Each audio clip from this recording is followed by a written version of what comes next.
Écoutez, nous avons exprimé au Premier ministre ce que nous disons publiquement depuis qu'il a annoncé soumettre sa responsabilité à un discours de politique générale, à savoir que nous étions en désaccord total avec les orientations qu'il a lui-même prises en acceptant la fonction de Premier ministre et qui sont celles menées par Emmanuel Macron depuis son élection en 2017, qu'il y avait dans ses annonces, notamment budgétaires, des lignes rouges qui nous apparaissaient extrêmement nocives pour le pays et surtout extrêmement injustes pour les Français, que les mauvaises économies de la mauvaise dépense publique n'étaient pas traitées, à savoir le coût exorbitant de l'immigration, l'augmentation de la contribution de la France au budget de l'Union européenne quand nos partenaires européens réussissent à obtenir des rabais, que la lutte contre la fraude fiscale, sociale, la fraude aux importations notamment n'était pas conduite, et que les économies dans le train de vie de l'État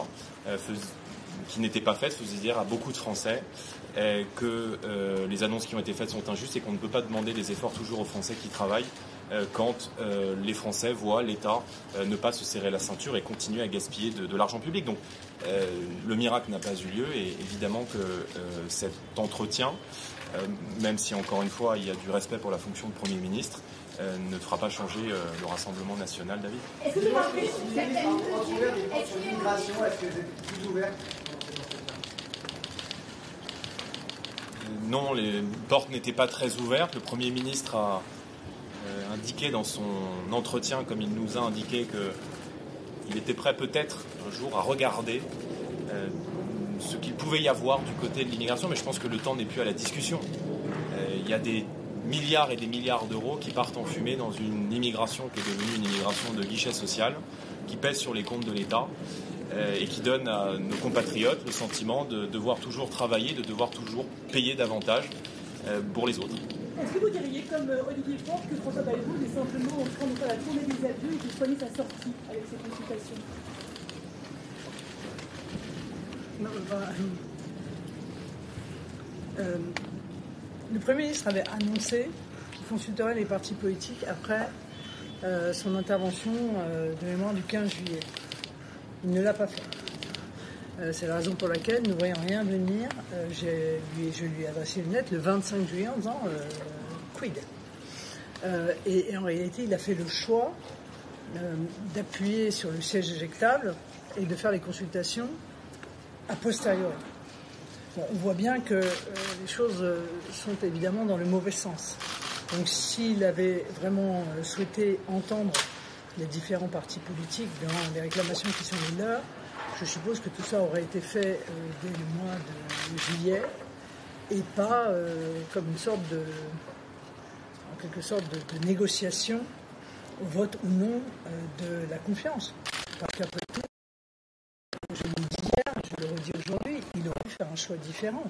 Il aurait très bien pu faire le choix de consulter les partis, de voir quelles étaient leurs lignes rouges, de construire un budget qui réponde au visage de l'Assemblée nationale et au poids des uns et des autres, et éventuellement chacun aurait assumé la responsabilité d'une motion de censure en cas de rejet du budget ou d'utilisation du 49.3. Ça n'est pas le choix qui a été fait. Voilà. Partant de là, c'est vrai que les consultations d'aujourd'hui ne vont pas déboucher sur grand-chose. Qu'est-ce qu'il vous a répondu? Pardon? Qu'est-ce que François Bayrou vous a répondu? À quoi? À ça, justement. En fait, quand vous avez évoqué votre lettre, elle est assez sans réponse. Comment s'est justifié? Non, mais je veux dire, je n'ai pas réclamé des justifications au Premier ministre. Nous sommes venus pour expliquer la chose suivante, c'est qu'on ne peut pas en même temps faire le constat de la gravité terrible des finances publiques de la France et en même temps en être responsable et en même temps ne pas prendre des mesures qui soient en même temps justes et efficaces pour y répondre.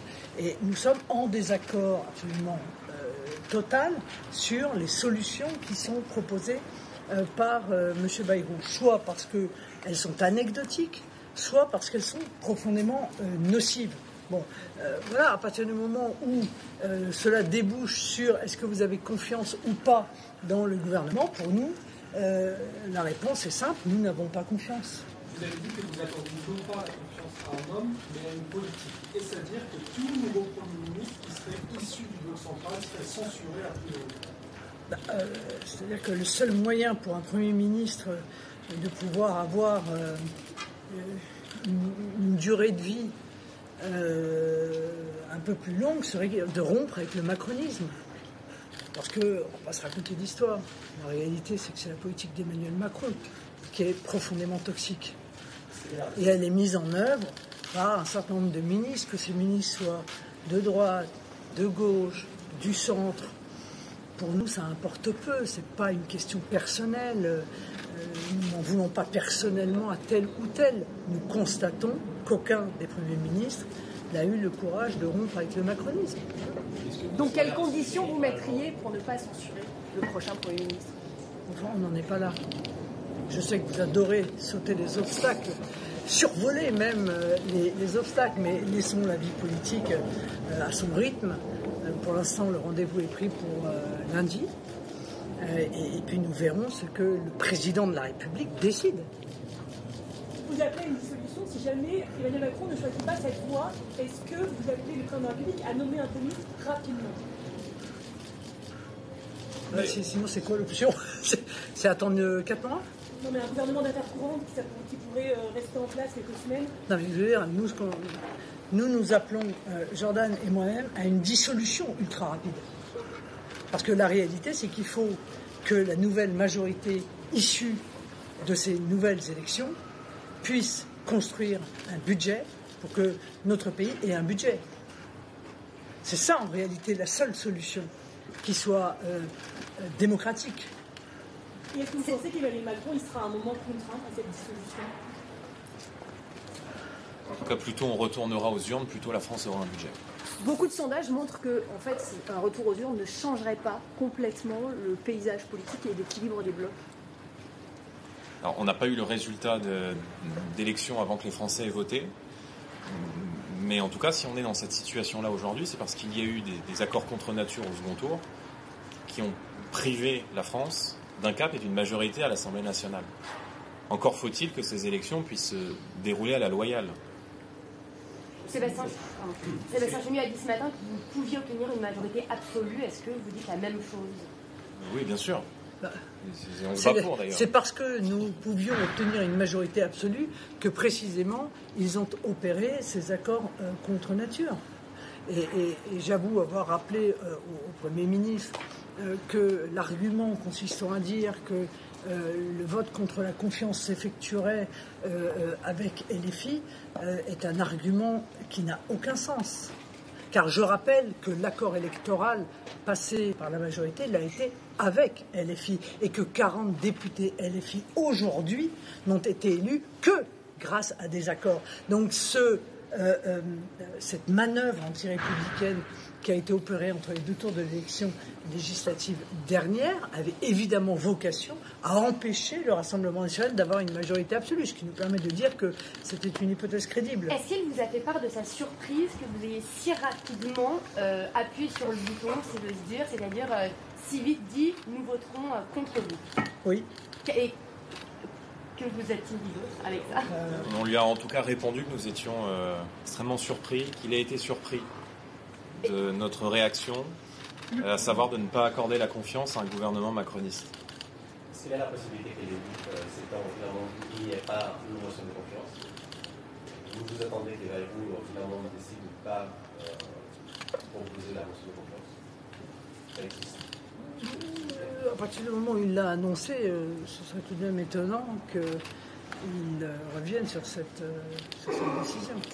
Alors pour vous, pourquoi ils ont fait des consultations alors qu'il n'y a pas de négociation possible? C'est une question intéressante à laquelle... Je ne suis pas sûr que ce soit vraiment à nous qu'il faille poser cette question en réalité. Vous voyez, parce que, non mais, encore une fois, je le disais hier aussi, il y a un côté irrationnel dans les décisions qui sont prises par le macronisme, que ce soit d'ailleurs dans les décisions prises par le président de la République ou que ce soit dans les décisions qui sont prises par les différents premiers ministres successifs. Il y a un caractère irrationnel, donc il est toujours difficile de donner une explication à des choses qui, pour partie, nous apparaissent irrationnelles. Le rendez-vous a duré 1 heure, vous avez dit quoi pendant 1 heure? Ah ben on ne va pas vous refaire 1 heure pour vous expliquer tout ce qu'on s'est dit. Vous n'avez pas votre lettre sur le bureau? Non. Vous n'avez pas évoqué d'autres... Il n'est pas revenu sur d'autres mesures éventuellement pour essayer de vous amadouer un petit peu et non, mais je crois pas que je crois pas que c'était le but. Honnêtement, je n'ai pas eu le sentiment que François Bayrou entrait dans une phase de négociation. Voilà, je pense qu'il a pris sa décision. Nous lui avons dit ce que nous avions à lui dire. Il s'est défendu d'un certain nombre des reproches qu'on peut formuler à son gouvernement. Voilà, je pense qu'il n'a pas changé d'avis et nous non plus. Merci à vous.